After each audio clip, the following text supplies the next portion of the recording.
Assalamualaikum warahmatullahi wabarakatuh. Ketemu lagi kita dengan Tok Wan Channel.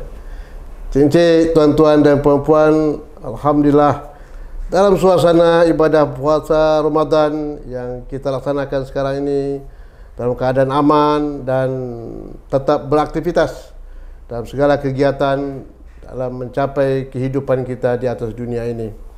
Oleh karena itu, Tok Wan Channel tetap eksis pada bulan Ramadan ini juga menyampaikan informasi-informasi dan perkembangan situasi yang terjadi di negara kita ini khususnya dan di Kota Pekanbaru, Provinsi Riau pada khususnya. Kita menyadari bahwa tanggung jawab kita dalam berbangsa dan bernegara ini perlu melakukan suatu pencerahan, pemahaman apa yang bakal terjadi dalam kehidupan kita berbangsa bernegara ini. Untuk itu saya pada hari ini mengundang narasumber yang luar biasa ini. Ini generasi muda kita, generasi harapan bangsa kita ke depan. Di mana beliau mempunyai satu pemikiran dan satu sikap pandangan beliau terhadap politik bangsa kita pada hari ini. Dengan mana kita dengar sekarang ini ada istilah dinasti kekuasaan sekarang ini, luar biasa ini. Ya, dinasti kekuasaan. Jadi seolah-olah negara ini nanti pemerintah, negara, presiden, pemerintahan nanti akan dipimpin salah satu keturunan. Ini apakah benar terjadi demikian ini? Kayak dulu ada dinasti Abbasiyah, Utsmaniyah, apakah sama ini? Ini kan tak sama sebetulnya. Kalau ada Indonesia akan terjadi dinasti ini. Ini dinasti yang sudah merusak tatanan kehidupan demokrasi nampak yang terjadi pada hari ini. Oleh karena itu ini perlu diatasi. Maka peranan mahasiswa sangat penting ya untuk memberikan suatu nilai ataupun mengkritisi terhadap kebijakan-kebijakan yang terjadi pada hari ini, di mana kita melihat dengan terpilihnya Prabowo sebagai presiden dan wakil presidennya anak Pak Jokowi namanya Gibran seterusnya. Untuk itu mari kita kritisi ini dengan pandangan dari kalangan generasi muda juga. Dan sengaja saya undang dari BEM UNDRI, yaitu Badan Eksekutif UNDRI Universitas Riau, dengan nama ananda kita Muhammad Rafi sebagai Presiden Mahasiswa UNDRI. Saya undang beliau. Assalamualaikum warahmatullahi wabarakatuh. Waalaikumsalam warahmatullahi wabarakatuh. Apa kabar nih? Alhamdulillah. Alhamdulillah sehat ya. Masih gagah ya tak? Masih gagah. Walaupun puasa kita tetap keras mengkritik apa yang betul-betul salah, kita sampaikan salah, yang benar kita sampaikan salah. Ini betul ini. Ya. Jadi yang benar harus dikatakan benar, yang salah tidak ya.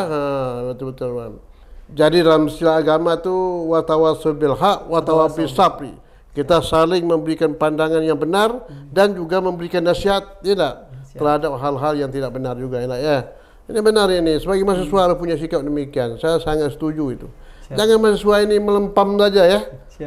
Kita lihat di UNDRI gimana ya, mahasiswa bangkit. Begitu juga mahasiswa lain di Riau ini kan. Mengapa daerah lain begitu kritis kan? Kok Riau tidak? Iya, ini penting ini saudara-saudara sekalian. Oleh karena itu, Ananda ya. Siap, betul. Ananda, saya menyambut baik kedatangan Anda pada hari ini, sore hari ini. Kita menjelang saat asar ini ya, kita berbincang lah ya. Ada satu statement Ananda yang luar biasa saya dengar ini, bahwa politik dinasti membunuh demokrasi. Politik dinasti membunuh demokrasi. Oh, ini statement yang luar biasa nih. Apa yang menjadi pemikiran Anda terhadap statement ini? Kok timbul ide ini? Gimana sebetulnya nih? Baik, bismillahirrahmanirrahim. Assalamualaikum warahmatullahi wabarakatuh. Sebelumnya terima kasih itu hari ini kita diundang di Tok Wan Channel. Tentu menjadi kebanggaan tersendiri bagi saya. Yang mungkin kalau di mahasiswa itu cuma mahasiswa biasa sebenarnya itu, mahasiswa biasa. Tapi dengan amanah dan kepercayaan teman-teman UNDRI hari ini alhamdulillah dititipkan amanah sebagai presiden mahasiswa perantara. Kalau teman-teman bilang itu bercandanya adalah mahasiswa nomor 1 di UNDRI. Itu. Jadi orang pertama di UNDRI awal lah ya. Ya, mahasiswanya. Mahasiswa ya. Teman-teman seperti itu. Ya. Hari ini kita diundang di Tok Wan Channel. Mungkin kalau secara keilmuan jauh sekali, kita sangat insecure tuh begitu dihubungi kemarin kan. Yang menghubungi mantan orang nomor 1 di Riau. Sementara kita cuman katanya aja kita nomor 1 di UNDRI. Jadi bersyukur kita hadir berdiskusi dengan Tok Wan yang hari ini juga menyangkut dengan apa yang tadi sudah kita singgung sedikit terkait politik dinasti membunuh demokrasi. Pertama, kita sampaikan bahwa hari ini kita berada di negara demokrasi itu. Demokrasi yang tentu segala bentuk tata krama kehidupan kita itu diatur oleh namanya regulasi. Maka dari itu tentu setiap apapun prosedurnya, jangankan hanya untuk pemilihan umum, untuk kita mendapatkan bantuan yang kehidupan kita sehari-hari saja pakai regulasi dia. Ngurus KTP pun ada regulasi. Ada aturan yang mengatur ya. Ada aturannya. Tapi hari ini kita lihat di sepenting pemilihan umum yang hari ini serentak dilaksanakan baru kemarin 20 Maret juga diumumkan siapa yang terpilih, yang katanya sudah terpilih versi KPU. Kita lihat begitu banyak pelanggaran etika dan regulasi yang ada. Sekelas pemilihan orang nomor 1 di Indonesia saja, yang ada kondisinya adalah pelanggaran demi pelanggaran. Maka itu yang kita sangat sayangkan. Di awal juga kita tentu, walaupun yang jadi presmanya baru beberapa bulan belakangan, tetapi tentu kita juga cukup melihat informasi politik tuh, bahwa kita kenal itu periode pertama memang kita langsung sebut saja Presiden Jokowi ini cukup membawa angin segar dalam artian kita menitipkan harapan besar ke beliau. Karena kalau kita lihat track record sebelumnya, beliau ini lahir sebagai sosok pemimpin yang mungkin tidak diprediksi oleh orang-orang banyak. Dan sangat sederhana sekali. Sangat sederhana sekali. Iya, betul. Jadi angin segar politik bakal berdemokrasi itu di periode beliau. Akhirnya di satu periode beliau berjalan lancar walaupun dengan banyaknya evaluasi, itu karena wajar evaluasi adanya. Namun setelah berpindah ke periode kedua gitu ya, periode beliau menang di 2019-2024, kita mulai melihat berbagai banyak kondisi yang mana seakan-akan beliau ini tidak lega ketika kekuasaannya dilepas dari dia. Lepas dari dia. Pokoknya nafsunya makin meningkat. Jadi kalau kita di BEM itu tuh ada bercandaan, jadi presma BEM itu cuma harus 1 tahun. Kalau 2 tahun dia, nanti pikiran kita tidak lagi mengkritisi. Lain nanti arahnya. Begitu juga dengan kekuasaan. Ketika dia dibatasi dengan waktu, 1 periode itu 5 tahun, dia cuma batasnya 2 periode 10 tahun, itu sudah cukup. Lebih dari itu tentu dia akan memperkaya dirinya sendiri. Hari ini itu yang terjadi tuh. Kita lihat kemarin di tahun 2021 yang muncul ide itu perpanjangan masa jabatan presiden keinginan COVID. Dan itu direkayasa ya. Direkayasa kondisinya sampai teman-teman mahasiswa juga mengkritisi, sampai turun aksi juga pada saat itu. Kemudian yang kedua, akhirnya isu itu turun, timbul lagi isu yang baru. Presiden 3 periode. Presiden 3 periode. Minta diakui perubahan apa ya? Minta diakui juga. Minta dibikinkan juga regulasinya. Berdebat juga waktu itu. Kita kritisi juga sama-sama mahasiswa. Isu naik segala macam, akhirnya turun, mungkin tidak diterima oleh masyarakat banyak karena menjadi musuh bersama waktu itu. Akhirnya mereka mencari jalan lagi. Jalannya yang kita lihat hari ini adalah mengangkangi konstitusi dengan membuat regulasi baru agar sang anak yang hari ini jadi anak beliau langsung menjadi sebagai calon presiden untuk mengganti beliau, untuk menggantikan melanjutkan apa yang beliau apa yang sudah hari ini dia rasakan. Tapi terbentur waktu itu soal umur kan? Soal umur. Pure cuman soal umur. Soal umur, karena dalam ketentuan undang-undang umurnya harus 40 tahun. 40 tahun. Asalkan dia di bawah umur kan? Di bawah umur. Tapi dengan catatan boleh sudah ada track record menjabat sebagai kepala daerah sebelumnya. Padahal kepala daerah beliau cuma 2 tahun. 2 tahun cuma. Itu yang kita lihat. Jadi maka direkayasa lah untuk melakukan perubahan melalui MK ya. Dan rasanya pilihan ketiga mereka yang berhasil. Pilihan ketiga beliau yang berhasil, dan akhirnya toh pun juga hari ini yang diumumkan sebagai pemenang KPU kan juga daripada paslon yang dia. Sudah resmi diakui KPU. Walaupun hari ini masih terus berjalan pelaporan dari penyimpangan paslon 3 yang hari ini masuk ke MK untuk karena 3 hari ini proses untuk pelaporan itu. Tapi terlepas dari itu, kita tentu banyak menyoroti bagaimana proses kampanye ini berjalan. Gitu. Rasanya kalaulah beliau mengatakan netral, sedangkan yang berkontestasi anak kandung, tentu kita tidak bisa nyambung juga kan. Logika tak mau terima. Tidak bisa diterima. Orang yang mungkin tidak paham pun juga tidak bisa menerima. Dia bilang netral, tapi yang kontestasi anak kandungnya. Cukup apa ya? Cukup ini manusia yang paling lihai ya. Manusia yang lihai. Jadi kalau kita sampaikan itu tuh di teman-teman mahasiswa, Presiden Jokowi ini sudah tidak tahu diri lagi untuk mempertahankan kekuasaannya. Melenggangkan segala macam kegiatan, urusan bansos dibiarkan jor-joran, anggaran bansos yang mungkin kurang bedanya cuman kalau tidak salah itu 3 entah 4 M cuman bedanya dengan bansos di tahun 2021 yang pada saat Covid. Itu yang kita rasa hari ini ya kalau dibilang tidak politik dinasti, lantas apa lagi kondisi yang hari ini ada? Jelas itu dia lihat. Sampai keluarga kita perlu singgung sedikit. Menantu wali kota di Medan. Kemudian juga anak wali kota di Solo sebelum jadi cawapres. Terus juga anak yang terakhir tiba-tiba menjabat jadi ketua partai. Kalau itu ada tujuan ya. Sekarang isunya dalam pilkada sekarang sibuk lagi didorong untuk jadi calon bupati di Sleman. Walaupun alasannya dukung partai, bukan keinginan dia. Walaupun alasannya karena sosok ini tokoh anak muda. Ya. Dan juga anaknya yang terakhir yang bungsu ini diisukan juga didorong jadi wali kota Bekasi kalau tidak salah. Bekasi ya. Didorong juga. Kalau begitu cukup apa ya? Cukup punya perencanaan yang cukup matang terstruktur sekali mereka kayaknya mengatur. Iya. Tapi mengapa ya kondisi begini ini adem-adem saja, artinya walaupun ada riak-riak yang mengkritisi tapi jalan terus, bagaimana cara? Apa sebabnya? Apa kekuatan sebetulnya yang mengatur ini? Pertama kita sekarang sedang dihadapkan dengan yang punya regulasi dan sistem tuh. Kalau kita yang punya regulasi dan sistem. Akhirnya juga kalau misalnya bahasa yang digunakan oleh pemerintah itu ketika ada pelanggaran silakan dilaporkan. Silakan dilaporkan ke Bawaslu. Silakan dilaporkan ke KPU. Sementara KPU dan Bawaslu tentu sudah terkondisikan. Walaupun dalam artian KPU Bawaslu ini memang tidak dalam lingkup di bawah presiden kan. Tapi tetap kita lihat berapa kali ketua KPU kena pelanggaran etik. 4 kali pelanggaran etiknya. Namun apakah permasalahan direspon? Tidak juga tuh, tidak direspon juga. Baik, Rafi. Tadi diceritakan walaupun sudah ada regulasi pengaturan sebanyak mengatur dalam kehidupan berbangsa negara ini, tetapi ada upaya-upaya ya untuk mendapatkan suatu kepentingan itu bisa direkayasa semuanya ya. Bisa direkayasa. Bisa ya. Jadi kalau begini caranya, siapa yang mengatur sebetulnya kekuatan negara kita ini sekarang ini? Kita kan sekarang hari memang secara strata kekuasaan tentu punya berbagai banyak tataran tingkat pengatur regulasi. Di daerah kita punya pimpinan daerah, di nasional juga punya pimpinan nasional. Yang kita rasa hari ini mereka sudah mengkoordinir dengan baik bukan hanya diatur di nasional saja, tapi sampai di daerah. Kita melihat juga kita mungkin bukan hanya kita pribadi, tapi rasanya semua khalayak umum sudah bisa melihat berita dan informasi betapa banyak akomodasi daripada nasional untuk menggerakkan masing-masing kepala daerah. Agar apa? Agar memenangkan siapa yang hari ini dia dukung. Termasuk ya yang hari ini menang versi KPU.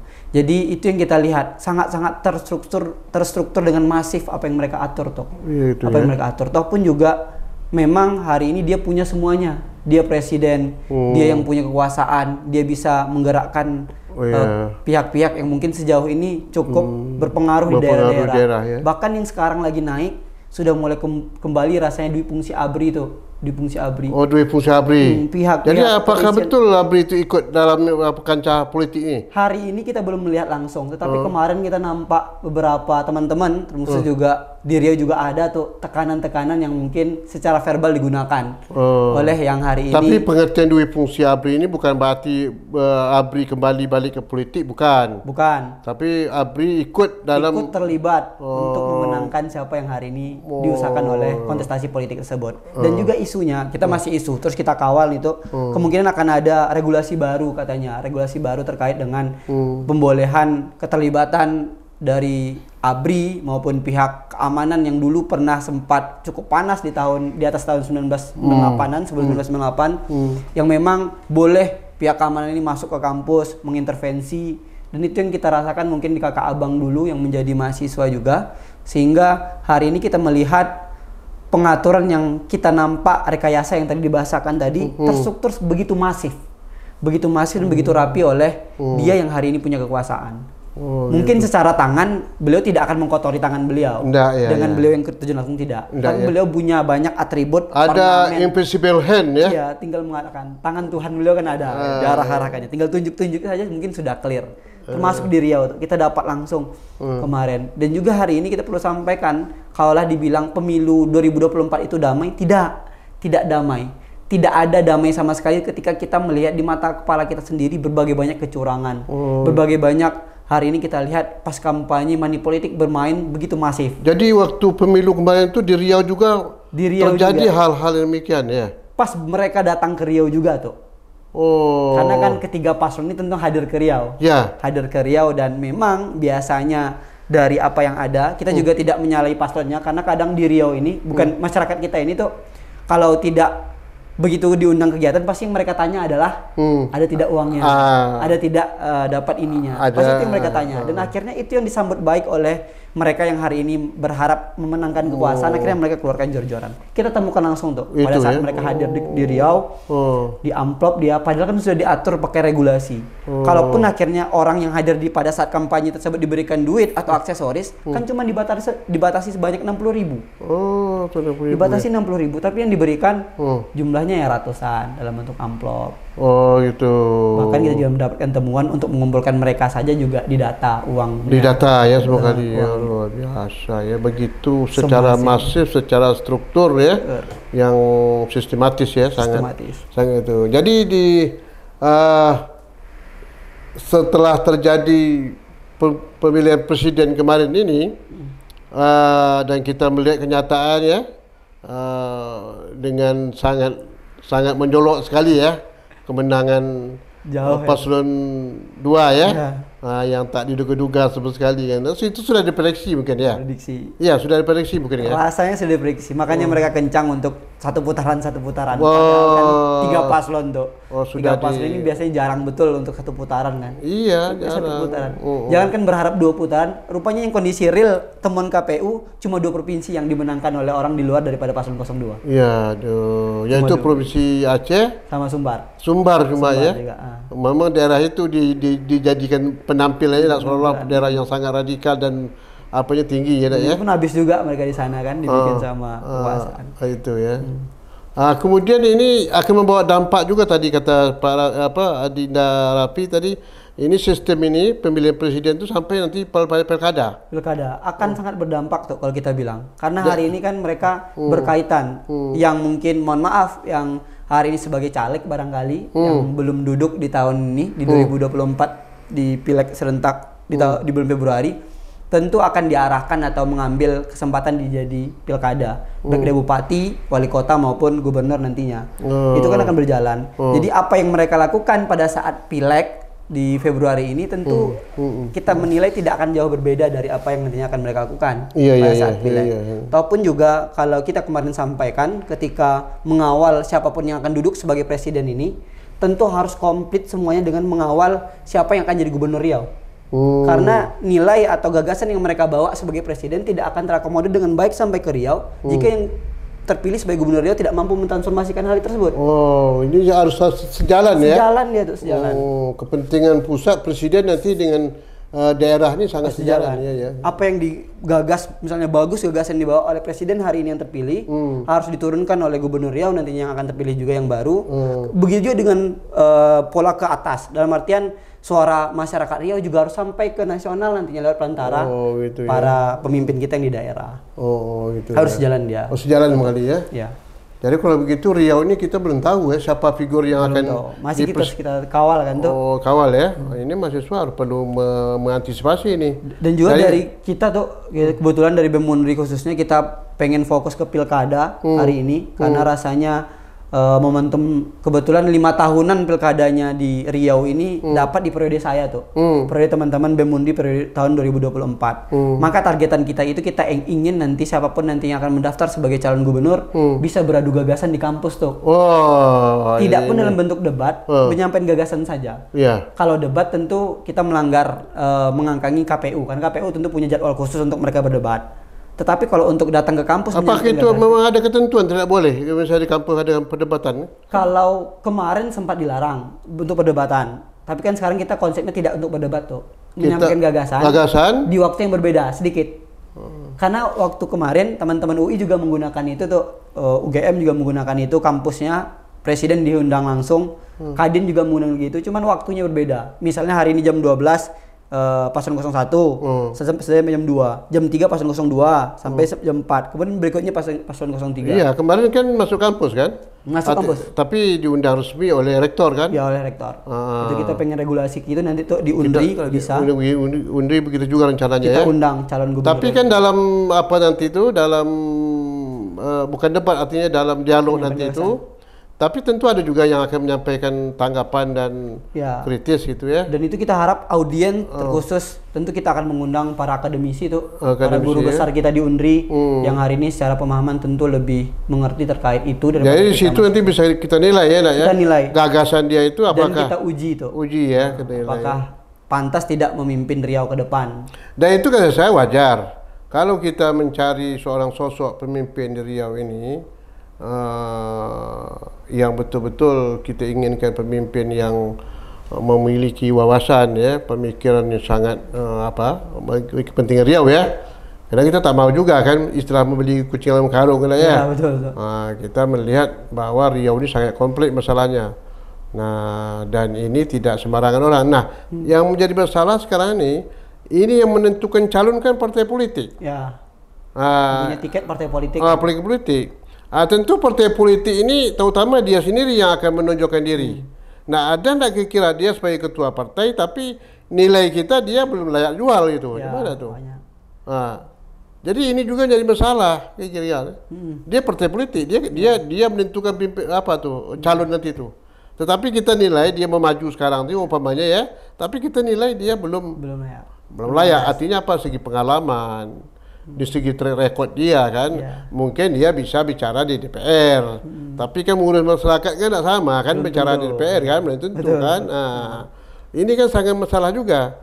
Memang partai politik bisa mencalonkan dan bisa bersama dengan partai politik bergabung ya, berkoalisi kan, menentukan figur kan itu kan.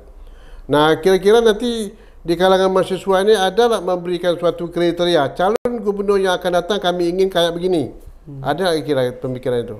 Baik, kalau itu sebenarnya kita sudah coba canangkan bukan hanya calon gubernur tuh. Jadi calon presiden juga sudah kita sampaikan kemarin. Kalau presiden, bupati mungkin belum, kita nanti bertahap. Kalau gubernur jelas kita sudah punya gambaran. Ada beberapa hal yang kita canangkan, termasuk kemarin pada saat pergantian regenerasi itu, dalam artian waktu Pak Samsur berganti kan udah jelas Pak Edi yang akan menggantikan. Pergantian ke PJ-nya kita juga kemarin sampaikan. Karena kalau tidak salah itu yang masuk rekomendasi calon PJ gubernur salah satunya juga adalah rektor Universitas Riau tuh. Yang PJ gubernur kemarin. Sekarang akhirnya kan setelah pertimbangan dari pusat, Kemendagri juga memutuskan akhirnya Sekda yang akan naik dari PJ gubernur. Jadi kemarin yang kita sampaikan ada 3 poin tuh yang paling penting untuk jadi kriteria calon gubernur Riau. Pertama jelas kita ingin dia yang paling paham tentang Riau. Itu paling penting. Dia yang paling paham tentang Riau, bukan hanya tentang bagaimana wilayah yang dia kuasai, tetapi bagaimana sumber daya alam. Betul. Kita sangat banyak sumber daya alam tuh. Kita punya minyak kita begitu banyak. Sawit kita paling luas di Indonesia. Tapi kita tidak bisa belum lagi apa kita ya, sumber energi kita kan. Energi minerba kita rasanya tidak begitu kalah lah sama orang luar di sana. Jadi yang pertama jelas dia yang paling tahu terkait dengan apa itu Riau, apa yang dibutuhkan Riau dan bagaimana mentransformasikan ide gagasan mereka di Riau. Kemudian yang kedua, kita pengen yang terpilih nanti atau yang masuk ke dalam lingkup calon-calon adalah orang yang bebas daripada permasalahan. Dalam artian kita tidak pengen orang yang mungkin secara track record punya, mohon maaf, punya kecacatan hukum atau punya pernah tersandung kasus A, B, C dan lain sebagainya. Yang mungkin secara pemahaman kita bisa bilang mereka juga punya hak untuk sama-sama didukung. Tetapi track record yang mereka lakukan tersebut sudah menjadi cerminan. Sedangkan mungkin dulu sebelum menjadi gubernur saya dia sudah melakukan hal tersebut. Apalagi ketika dia menjadi orang nomor 1 di Riau. Betul. Itu yang kita tekankan. Yang kedua, dia bebas dari yang namanya permasalahan dan terkhusus berkaitan dengan hukum. Kemudian yang ketiga, kita ingin calon gubernur Riau nanti ke depan adalah orang yang tidak menutup diri atau orang yang anti kritik tuh. Karena orangnya terbuka dan transparan. Karena hari ini kita perlu sampaikan tentu kalau kami mahasiswa yang mungkin secara pandangan seringkali dituduh aksi terus, terus mengkritik terus. Dan penting kali orangnya harus komunikatif. Harus komunikatif. Sebenarnya pun kita yang mahasiswa hari ini, sebenarnya kita tentu tidak mau juga aksi demo segala macam. Tidak mau, asal terbuka kan. Iya. Yang kita mau itu adalah Riau ini bagus, Riau ini maju. Itu yang sama-sama kita mau. Nggak mungkin mahasiswa yang mengkritik itu pengennya Riau ini jelek, nggak mungkin. Nggak mungkin. Jadi sama tujuannya, hanya saja berbeda jalan kita, berbeda jalan. Ketika bisa dikomunikasikan dengan baik, tentu kita akan mencari jalan yang terbaik tuh untuk disampaikan baik-baik seperti ini kan. Lebih enak lagi, lebih enak. Iya. Kalau dan kritik itu kawan kita. Kritik itu kawan kita untuk mendukung pembangunan. Dan juga kalau kita tidak dikritik dan tidak diingatkan, kadang kita juga tipikal manusia kan berasal dari kata sia, nasia tuh pelupa kita tuh. Pelupa kalau sebelum kita terpilih kita menebar janji A, janji B, akan buat A, B, C segala macam. Tapi ketika sudah setahun 2 tahun menikmati kekuasaan, kita terlupa dengan itu. Makanya perlu pengingat, perlu masukan. Makanya kriteria ketiga tadi adalah dia yang terbuka, tidak anti kritik orangnya, karena kita yakin untuk mengejar cita-cita Riau ini berkembang dan maju adalah dengan cara kolaborasi semua hal. Semua ya. Tokoh masyarakat, lembaga adatnya, perguruan tingginya, para akademisinya, betul. Dan mereka pun yang hari ini terlibat di berbagai banyak faktor dan elemen tersebut juga punya tanggung jawab untuk itu tuh. Iya, betul. Sama, ya. Kemudian di samping itu juga ini yang kabupaten kota juga. Ya. Dengan bupati, dengan wali kota sinkron ya. Jangan jalan sendiri, yang gubernur jalan sendiri, bupati jalan sendiri. Kadang-kadang bupati pun tak ambil tahu apa yang diprogramkan oleh provinsi kan. Betul, provinsi begitu juga kan, apa yang kerjakan bupati tidak pernah dilaporkan ya. Jadi apalagi kalau sering miskomunikasi. Miskomunikasi ya.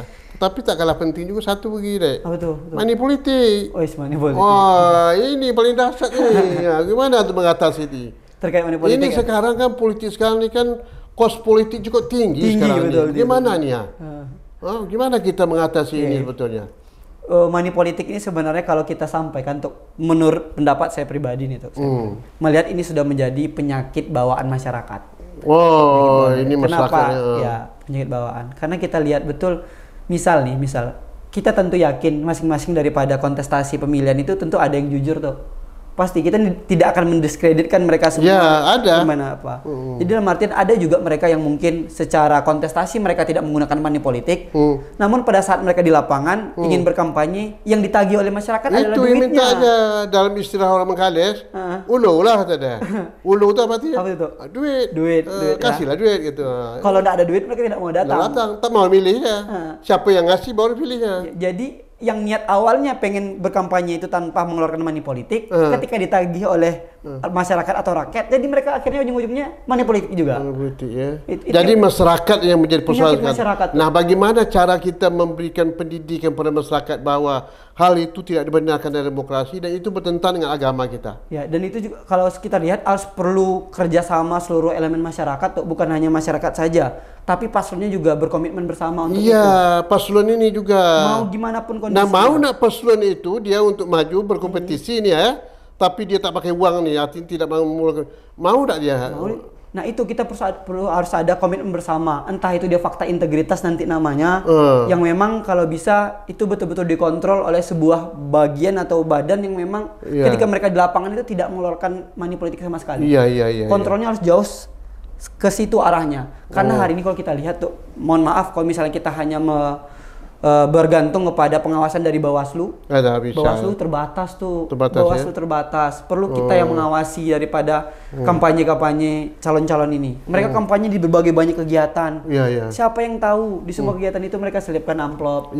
Siapa yang tahu mereka ketika hadir di desa itu mereka belikan A atau mungkin bansos yang mereka gunakan seperti yang kemarin-kemarin.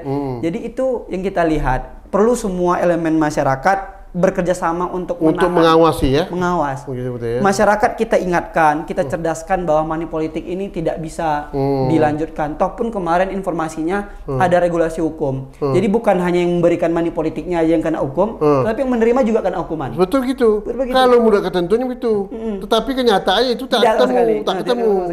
Begitulah permainannya itu. Bahkan yang kita ironisnya sebanyak itu money politik tidak ada laporan yang masuk. Ada. Tidak laporan yang masuk yang diproses. Tapi itu menjadi kenyataan. kenyataan. Kenyataan di lapangan Karena yang dirasakan. secalik-calik juga mengeluh. Ya. Dia sudah habis uang sekian kata dia. Kemana kan? Yang calik yang tak jadi itu mengeluh dia. Ada yang stres duit habis segini atau dan yang calik yang tak mampu bersaing, oh nak telap dah apa sebab 300 300 mah. Kalau sudah begitu caranya kan siapa yang tinggi modal Dia yang lah yang menang kan. Tapi sebalik begitu juga yang sudah punya modal besar pun ada juga kalah kadang-kadang Ada kan. juga kalah, banyak tuh. Satu partai ada tuh, satu Ada, keluarga kalah. Banyak deh, satu Jadi, partai, satu keluarga jadi dia ini kalah betul, tuh. saya sependapat nih. Jadi perlu pengawasan ini bentuk tim betul ya. Jadi di kalangan mahasiswa sebetulnya harus lebih apa lagi? Lebih agresif lagi ya untuk melakukan pengawasan ke lapangan nih. Mulai dari pencalonan sampai ke pada pelaksanaan kampanye, sampai pada hari H. Penetapan juga tuh. Penetapan calon ya. Tapi ini money politik juga berkaitan soal beli apa nih? Beli Jabatan. beli perahu. Beli perahu. Partai bayar. Iya. Itu kan juga punya modal juga itu. Jadi ada calon yang kita apa tadi pesawat tadi punya kemampuan apa ya, tapi dia tak punya duit, tak punya partai, nak bisa juga. Iya betul. Karena orang partai menganggap ya kami perlu dana. Ini jadi problem. Jadi juga politik kita, negara kita ini harus betul tata balik ini sebetulnya. Ya enggak, kena dengan sistem apa namanya partai sekarang begitu banyak ini. Ini akibatnya itu sekarang. Akibatnya itu sekarang tuh. Artinya beli perahu. Nah, kita partai berapa sekarang kan? Ya, kalau misalnya kader partai itu tidak ada yang diapakannya, ada yang lain mau, perundingannya itu. Ada sampai 10 miliar bayar. Ya. Ya, kalau tidak ada uang 25 miliar untuk beli partai, tak bisa. Tak bisa.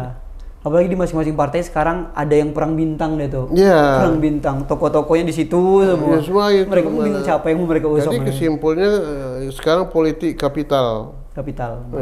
Kapital politik punya modal. Kalau tak punya modal sih bisa. Nah, apakah begitu demokrasi sebetulnya dalam satu negara kita dengan modal yang begitu besar, sehingga tidak akan lahir pemimpin yang betul-betul yang kita harap tadi itu. Karena semuanya sudah terkontaminasi oleh kepentingan pragmatis tadi itu. Nah, baik, kita kembali pada apa tadi ya, soal apa namanya itu sistem dinasti ini. Kan dinasti ini kan suatu tindakan, suatu sistem apa namanya mereproduksi kan kekuasaan yang sangat primitif cara begitu gitu ya. Enggak, kalau kita negara kerajaan, kesultanannya sia-siakan aja kan tuh. Iya, memang begitu dia tipikalnya. Tapi kita negara ini, nah ini kita takut nih ke depan nih gimana nih? Apakah perubahan akan terjadi enggak? Apakah perlu ada perubahan regulasi, undang-undang, peraturan, syarat dia calon itu tidak boleh misalnya dari keturunan ini. Nah, ini kan sekarang alasan kan bisa saja, misal contoh. Ya banyak dinasti misalnya SBY anaknya gitu. Itu kan lain lagi sudah ya. Bukan lain, tak sama. Ibu Mega misalnya dengan Ibu Puan itu lain, prosesnya tidak sama beda ya. Tak sama gitu. Kalau dulu betul-betul kader itu dari bawah ya. Dari bawah. Di bawah. Dan dia pun jangankan untuk didukung, untuk jadi kader partai saja dia mengalami proses. Dia lewat sekolah kader juga, diseleksi juga tentu mereka baru akhir dapat KTA. Sekarang kan yang sering digemborkan oleh teman-teman atau yang di partai itu kan berpartai atau ikut politik itu tanpa money tanpa. Nah ini masalahnya masalah pengalaman. Bukan seorang tuh dia misalnya berhasil sukses di dunia usaha ya. Dunia usaha dia sukses, betul. Tapi di segi kepemimpinan dan manajemen dan politik dia masih jauh mungkin ya. Karena tak sama. Dunia usaha dengan politik kan tak sama. Kan? Apalagi dunia artis ya. Apalagi dunia artis. Rusak jadinya negara ini kan, rusak jadinya. Jadi untuk apa guna BEM? Betul. Enggak, untuk apa gunanya HMI, untuk apa gunanya KMP? Organisasi yang ada, yang udah membentuk mereka ini. Membentuk mereka itu yang naik, betul. Coba lihat bangsa negara kita dulu kan ya. Soekarno, kemudian Hatta, organisasi mahasiswa. Iya, mahasiswa, Nasir, Muhammad Rum, Sopri Negara. Itu mereka betul-betul ditempa dengan pengalaman mereka di bawah gitu kan. Betul. Sekarang muncul saja gini kan. Jadi negara kita instan semuanya tuh. Instan, betul, instan. Jadi baik pada bapak lagi. Adinda Jadi kira-kira obsesi Adinda ke depan ni ingin melakukan satu perubahan di Riau ni, apa langkah-langkah yang harus dilakukan ini? Karena Adinda pun sebentar juga jadi BEM ini kan? Ya, setahun juga. Apakah rencana mau masuk partai politik nanti gimana kira-kira?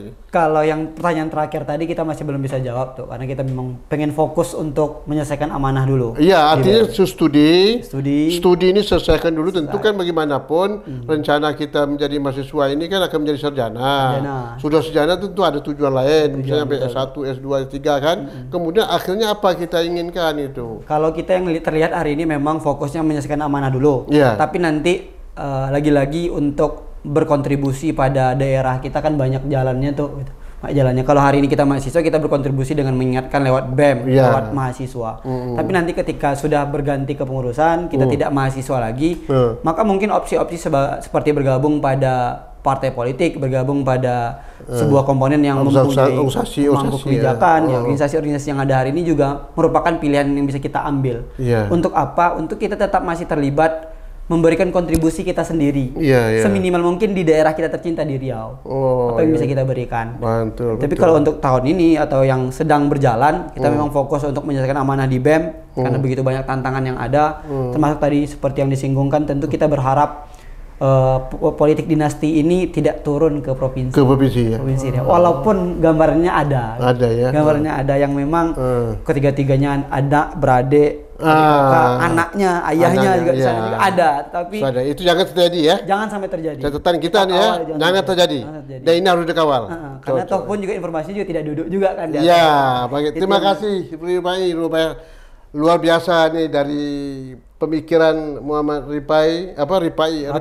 Rapi ya, yang cukup kritis memberikan pemikiran bagaimana akibat daripada sistem dinasti